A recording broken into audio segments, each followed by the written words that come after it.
আসসালামু আলাইকুম শিক্ষার্থীরা, আমরা আজকে কাজ, ক্ষমতা, শক্তি এই চ্যাপ্টারের কিছু গাণিতিক সমস্যা দেখব। আমাদের প্রথম উদ্দীপকটি হলো 2 কেজি ভরের একটি পাথরকে 30 মিটার উঁচু হতে মুক্তভাবে ছেড়ে দেওয়া হলো। পাথরটি একটি স্প্রিং এর উপর পড়ল। স্প্রিং ধ্রুবক 10⁵ জুল মিটার ইনভার্স 2। গ নম্বরের কোশ্চেন হলো স্প্রিংটি কতটুকু সংকুচিত হবে। স্প্রিংটি কতটুকু সংকুচিত হবে। দেখো, একটা পাথরকে 30 মিটার উপর থেকে ছেড়ে দিচ্ছে, যেই পাথরটার ভর হচ্ছে 2 কেজি। আর এটা যেহেতু ছেড়ে দিয়েছে, তার এটা হচ্ছে একটা পড়ন্ত বস্তু। খেয়াল করো, মনে করো এটা হচ্ছে আমার 30 মিটার উচ্চতা। এই জায়গায় পাথরটা আছে, যে পাথরটার ভর হচ্ছে 2 কেজি। পাথরটার ভর হচ্ছে 2 কেজি। এবার এখানে একটা স্প্রিং ছিল, এই যে একটা স্প্রিং, এটা মনে করো একটা স্প্রিং। এই পাথরটা স্প্রিং এর উপর পড়ার কারণে এই স্প্রিংটা সংকুচিত হলো। সংকুচিত হলো কতটুকু? ধরলাম x মিটার সে সংকুচিত হলো। আর দেওয়া আছে কি, যে এটার স্প্রিং ধ্রুবক k is equal 10⁵ joule metre inverse 2, তাই না? যেহেতু এটা পড়ন্ত বস্তু, তাহলে তার আদিবেগ হবে 0 মিটার পার সেকেন্ড। এখন আমাকে বলা হলো যে স্প্রিংটি কতটুকু সংকুচিত হবে। স্প্রিংটি কতটুকু সংকুচিত হবে। তাহলে খেয়াল রাখো, বস্তুটা ভূমি থেকে 30 মিটার উপরে, যেহেতু পড়ন্ত বস্তু, তার আদিবেগ হবে 0, স্থির অবস্থায় আছে। তাহলে স্থির অবস্থায় থাকলে এই বস্তুর মধ্যে মোট যতটুকু শক্তি থাকবে, এই সবটুকু শক্তি হবে তার বিভব শক্তি। যেহেতু বস্তুটি এখনো গতিপ্রাপ্ত হয়নি বা বেগ পায়নি, তাই তার মধ্যে গতিশক্তির কোনো পরিমাণ থাকবে না। এই বস্তুটা যখন এই স্প্রিং এর উপরে পড়বে, তখন সে কি করবে? এই বিভব শক্তি দিয়ে কাজ সম্পাদন করবে। কাজ সম্পাদন করবে। বিভব শক্তি ইজ ইকুয়াল টু কৃত কাজ। এখন দেখো, যেহেতু পাথরটি কার উপরে পড়লো? একটি স্প্রিং এর উপর পড়লো, তাহলে কৃত কাজটা হবে কি? ওই বিভব শক্তি দিয়ে সে এই স্প্রিংটাকে সংকুচিত করবে। তাহলে এই স্প্রিংটা সংকুচিত হতে যে কৃত কাজ হবে, সেই কৃত কাজ হবে কি? ওই বস্তুতে সঞ্চিত বিভব শক্তি। তাহলে আমরা লিখলাম যে সমাধান কি করব? সমাধান হলো যে বস্তুটিতে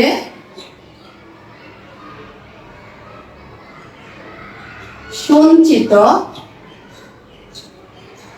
বিভব শক্তি is equal to স্প্রিং এর সংকোচনে কৃত কাজ বা সংকোচন জনিত কৃত কাজ। লিখতে পারি বা mgh সমান ½ kx²। কেমন? x কি? এই স্প্রিং এর সংকুচিত অংশের পরিমাণ, দৈর্ঘ্য। তাহলে এখানে লিখবো আমরা বা kx² ইকুয়াল টু 2mgh বা x² সমান 2mgh/k বা x is equal root 2mgs by K. মান বসিয়ে দেই। রুট 2 ইন্টু এম এর মান হলো 2, 9.8 into 30 divided 10 to the power 5 metre is equal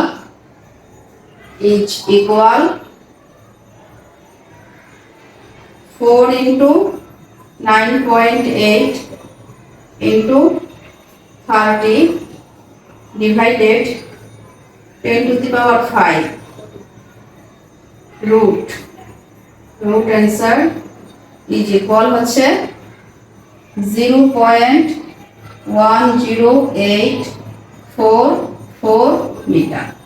তাহলে স্প্রিংটি কতটুকু সংকুচিত হবে? 0.10844 মিটার। আমাদের 4 নম্বরের প্রশ্নটি হচ্ছে পাথরটি ছাড়ার পূর্ব মুহূর্তে এবং 2 সেকেন্ড পর মোট যান্ত্রিক শক্তি সমান হবে কিনা। মানে হচ্ছে শক্তির নিত্যতা সূত্রের প্রয়োগ, শক্তির সংরক্ষণশীলতা নীতির প্রয়োগ। তাহলে আমরা দেখি, আগে একটু উদ্দীপকটা আমরা একটু বুঝাই। দেখো, এই হচ্ছে আমার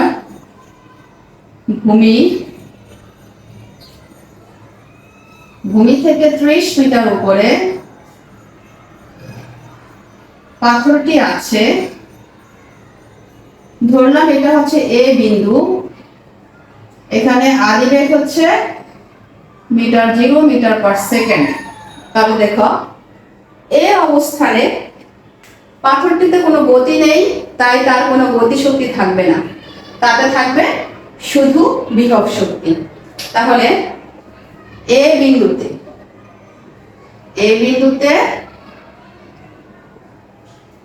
ইপি ইজ ইকুয়াল mgs, বিভব শক্তি ইপি সমান mgs। mgs কত হবে?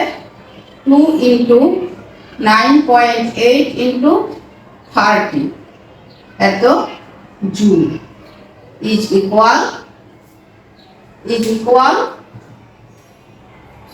হবে 30 ইন্টু 9.8 ইন্টু 2, 588 জুল। দেখো, এ বিন্দুতে E K is equal half mv square. যেহেতু এখনো পাথরটি ছাড়ে নাই, তাই তার কোনো বেগ নাই। বেগ না থাকার কারণে এখানে কি হবে? গতিপ্রাপ্ত হয় নাই, তাই ভি এর মান হচ্ছে 0 ইজ ইকুয়াল টু কত হবে? 0 জুল। তাহলে সুতরাং ই বিন্দুতে মোট শক্তি, সুতরাং এ বিন্দুতে মোট শক্তি,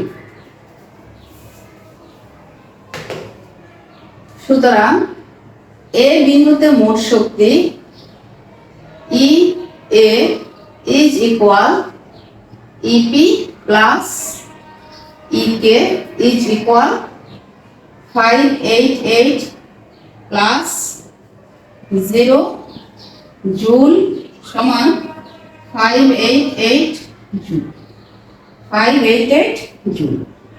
এবার তাহলে ছাড়ার পূর্ব মুহূর্তে মোট শক্তি হচ্ছে 588 জুল। 2 সেকেন্ড পর মোট যান্ত্রিক শক্তি 2 সেকেন্ড। দেখো, 2 সেকেন্ড পর, এখান থেকে t ইজ ইকুয়াল 2 সেকেন্ড। এটা একটু মুছে দেই। t is equal 2 second. এটা হচ্ছে 30 মিটার। এখানে t ইজ ইকুয়াল 2 সেকেন্ড। তাহলে আমরা ধরলাম যে সে এই সময়ে x দূরত্ব অতিক্রম করে b বিন্দুতে আসবে। b, এই 2 সেকেন্ডে সে x দূরত্ব অতিক্রম করে b বিন্দুতে আসবে। তাহলে আমরা এখান থেকে লিখতে পারি যে 2 সেকেন্ড পর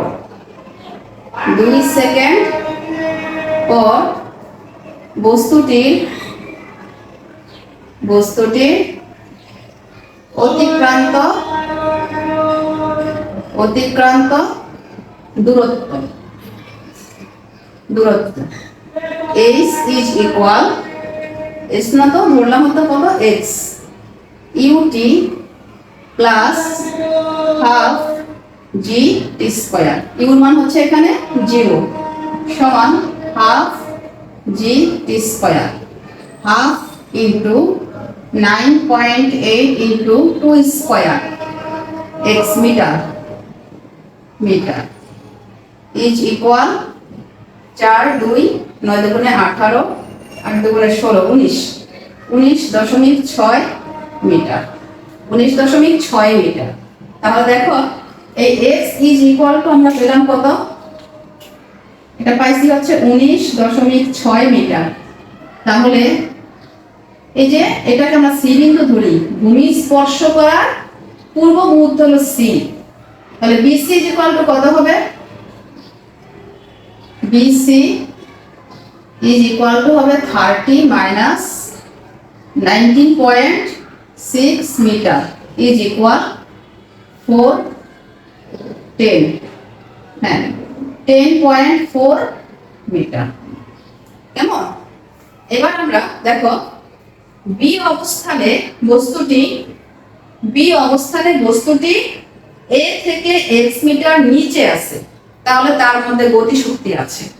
আবার বি অবস্থানে বস্তুটি ভূমি থেকে 10.4 মিটার উপরে আছে, মানে স্বাভাবিক অবস্থায় নাই, তাহলে এখানে তার বিভব শক্তিও আছে। তাহলে বি বিন্দুতে কি হবে, বিভব শক্তিও আছে এবং গতি শক্তিও আছে। তো আমরা লিখলাম বি বিন্দুতে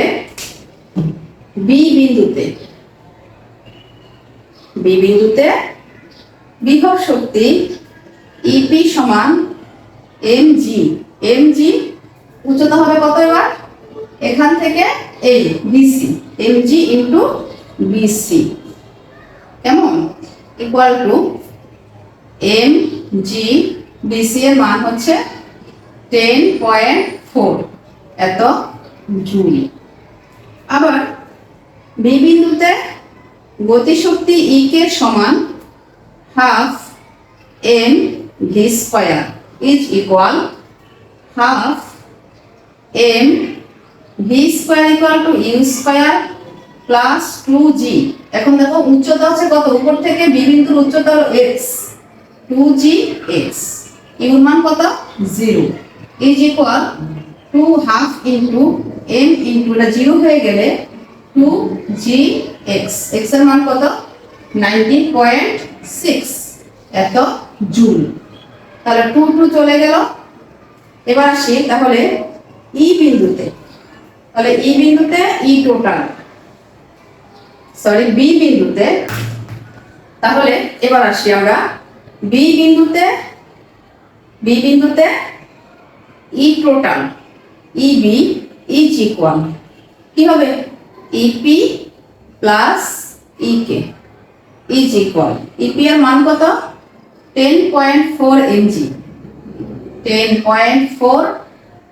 mg প্লাস ইকে এর মান কত 19.6 mg এত জুল ইজ ইকুয়াল কত, এম এর মান হচ্ছে গিয়ে 2, এম এর মান হলো গিয়ে 2 কেজি না, হ্যাঁ 2 mg ইন্টু 9.8 কমন নিয়ে নিলাম 10.4 প্লাস 19.6 সমান দেখো mg পুরোটা হলো h, তাহলে কত আসবে 588 জুল। কেমন? তাহলে কি দাঁড়ালো এখানে যে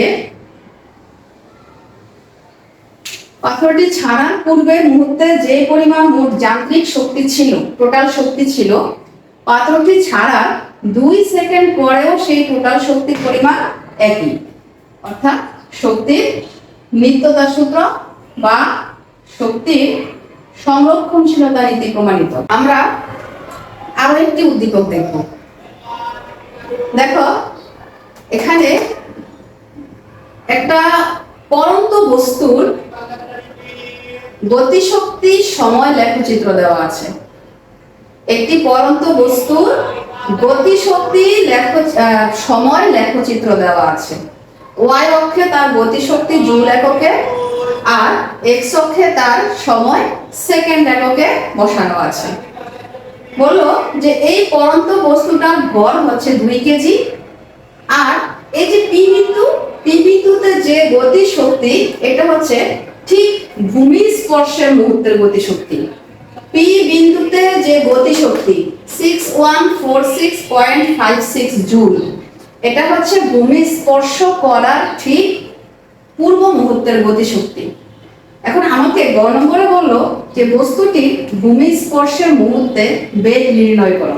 দেখো এটাকে যদি আমি একটু সংখ্যা রেখার মতো করে দেই, মানে সোজা করে চিত্রটা আঁকি, তাহলে এই হচ্ছে ভূমি,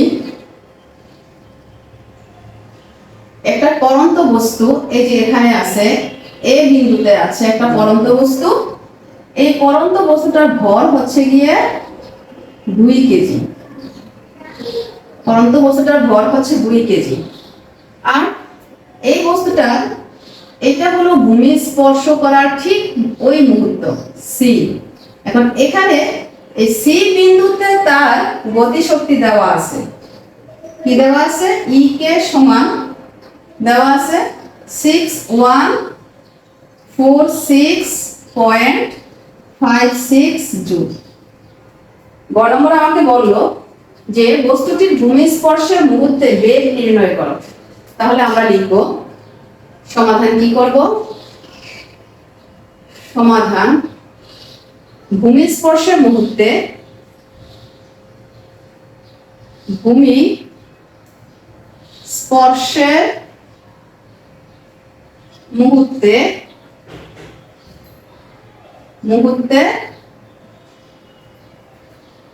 বস্তুটির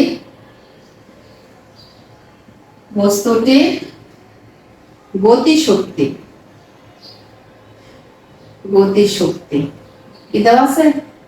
ই K is equal half M V square বা ভি স্কয়ার, তাই না? বা এম ভি স্কয়ার সমান 2 ই কে, বা ভি স্কয়ার সমান 2 ই কে বাই এম, বা ভি সমান root 2 E K by m is equal 2 E K 2 into 6146.56 divided m কত হলো? 2। এখন এটাকে যদি আমরা ক্যালকুলেটরে করতে যাই, ওমা 2 তো কাটা, 2 কাটা, এবার মান 2, তাহলে রুট হয় এত, রুট 6146.56 is equal to 78.4 সমান 78.4 মিটার পার সেকেন্ড বেগ। তাহলে এখানে তার বেগ হচ্ছে কত? 78.4 মিটার পার সেকেন্ড। দেখো এই জায়গাটা বেগ পাইলাম কত? 78.4 মিটার পার সেকেন্ড। অ্যান্সার। আমাদের 4 নম্বরের প্রশ্ন হলো উদ্দীপকের তথ্য শক্তির সংরক্ষণশীলতা নীতিকে সমর্থন করে কিনা। তো এটা যদি আমাদের বের করতে হয়, প্রথমে আমরা যেটা করব, অঙ্কটা সহজে করার জন্য আমরা প্রথমে এসি এর দৈর্ঘ্য বের করব, মানে বস্তুটা ভূমি থেকে কতটা উচ্চতায় আছে আমরা সেটা বের করব। কেমন? বস্তুটা ভূমি থেকে কত উচ্চতায় আছে আমরা সেটা বের করব। আচ্ছা দেখি তাহলে।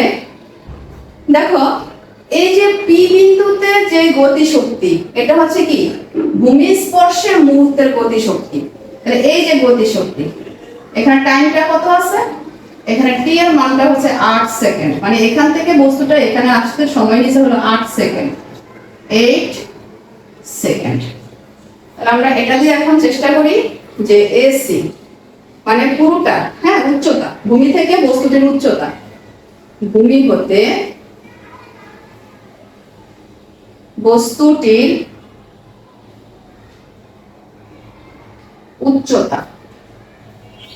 উচ্চতা কত? এসি ইজ ইকুয়াল এস সমান ইউটি প্লাস হাফ জি টি স্কোয়ার, বা এইচ ইজ ইকুয়াল, ইউ হচ্ছে 0 যেহেতু পরন্ত বস্তু, হাফ ইন্টু 9.8 ইন্টু 8 স্কোয়ার, তাহলে কত হলো? এত মিটার। তাহলে এটা হবে 64 into 9.8 divided 2, 313.6 metre is equal 313.6 metre. তাহলে দেখো বন্ধুরা, এই যে এইটুকু উচ্চতা হচ্ছে কত? 313.6 মিটার, তাই না? তাহলে এইবার আমরা এ বিন্দুতে ইপি ইজ ইকুয়াল mgs সমান এম এর মান হচ্ছে 2 কেজি, 2 ইন্টু 9.8 ইন্টু এস এর মান পেলাম কত? 313.6 এত joule is equal 313.6 into 9.8 into 2, 9.8 into is equal two হচ্ছে 6146.56 জুল। কেমন? এ বিন্দুতে ই কে সমান হাফ এম ভি স্কয়ার, যেহেতু বস্তুটি এখনো গতিপ্রাপ্ত হয় নাই তাই তার গতিশক্তি নাই, অতএব এ বিন্দুতে তার মোট শক্তি E A is equal EP plus E K সমান 6146.56 plus 0 joule is equal 6146.56 joule. কেমন? তাহলে দেখো এখানে কত হলো? এই বিন্দুতে হয়েছে ই এ মোট যান্ত্রিক শক্তি সমান 6146.56 জুল, এত জুল। এই বিন্দুটা পাইলাম, ঠিক আছে? ওকে, এই বিন্দুটা আমরা পাইলাম। এবার আমরা করব কি, এ বিন্দু থেকে x মিটার দূরে, এই এ বিন্দু থেকে x মিটার দূরে বি একটা বিন্দু নিলাম, এটা হচ্ছে বি বিন্দু। কেমন? তাহলে এ হতে x মিটার নিচে বি একটা বিন্দু নিলাম। এখন বি বিন্দুতে ইপি, দেখো বি বিন্দুটা এ থেকে x মিটার নিচে আছে, তাই সে গতিপ্রাপ্ত হয়েছে, তার গতি শক্তি আছে। আবার বি বিন্দুটা সি থেকে কত হবে? সি থেকে 313.6 মাইনাস এক্স, এই দূরত্বটা হবে কত? আমার বিসি ইজ ইকুয়াল টু হবে 313.6 মাইনাস এক্স, এত মিটার উপরে আছে। উপরে থাকার কারণে তার মধ্যে বিভব শক্তিও থাকবে। তাহলে ইপি ইকুয়াল টু এমজি, ভূমি হতে ওই বিন্দুর উচ্চতা মানে হচ্ছে কি বি সি ইন্টু বিসি সমান এমজি ইন্টু 313.6 মাইনাস এক্স, এত জুল। আর ই কে ইকুয়াল টু হবে কি half M V square, half into M into U square plus 2জি এক্স, এ থেকে বি বিন্দুর দূরত্ব এত জুল সমান হাফ ইন্টু এম ইন্টু ইউর মান 0 2জি এক্স। ওকে, এত জুল। তাহলে বি বিন্দুতে মোট শক্তি EB is equal EP plus EK সমান ইপি এর মান হচ্ছে কত MG 313.6 minus X plus mgx is equal mg into 313.6 minus গুণ করে দিচ্ছি mgx plus mgx is equal m এর মান 9.8 into 313.6 এত জুল is equal দেখো এই মানটাই যদি আমরা এর আগে করেছিলাম এই মানটাই করেছিলাম বলো অ্যানসার আসছে কত 6146.56 জুল তাহলে এই বি বিন্দুতেও তার শক্তি ই বি সমান 6146.56 জুল কেমন বি বিন্দুতেও মোট শক্তি আমরা এর সমান অলরেডি পেয়ে গেলাম এবার সি বিন্দুতে আসি সি বিন্দু কিন্তু গণনা করা হয়ে গেছে উদ্দীপকে আছে যে সি বিন্দুতে তার গতিশক্তি দেওয়া আছে আর সি বিন্দু যেহেতু ভূমি স্পর্শ করার ঠিক পূর্বের মুহূর্ত তাই তাতে ভূমি থেকে খুব নগণ্য উচ্চতা থাকার কারণে তার মধ্যে কোনো বিভব শক্তি থাকবে না তবে সি বিন্দুতে থাকবে কি সবটাই হচ্ছে গতিশক্তি থাকবে equal half M V square এটা উদ্দীপকেও দেওয়া আছে আর না হয় তুমি করলেও পাবে যে ভি এর মান দেওয়া আছে ভি এর মান বসিয়ে করলেও যার রেজাল্ট আসবে উদ্দীপকে দেওয়াই আছে সেটা কত 6146.56 জুল আর ইপি হবে কি যেহেতু এটা এখনই ভূমি স্পর্শ করবে তাই তার মধ্যে কোনো উচ্চতা থাকবে না সমান 0 তাহলে এখানে সি বিন্দুতে মোট শক্তি হবে কত EK plus EP is equal to কত হবে 6146.56 জুল তাহলে কি হলো মোট শক্তির পরিমাণ কনস্ট্যান্ট আমরা তিনটা বিন্দু নিয়ে দেখে এলাম যে এ বিন্দুতে বি বিন্দুতে এবং সি বিন্দুতে মোট শক্তির পরিমাণ ধ্রুবক অপরিবর্তনীয় তাই ইহা কি করলো শক্তির সংরক্ষণশীলতা নীতিকে অনুসরণ করলো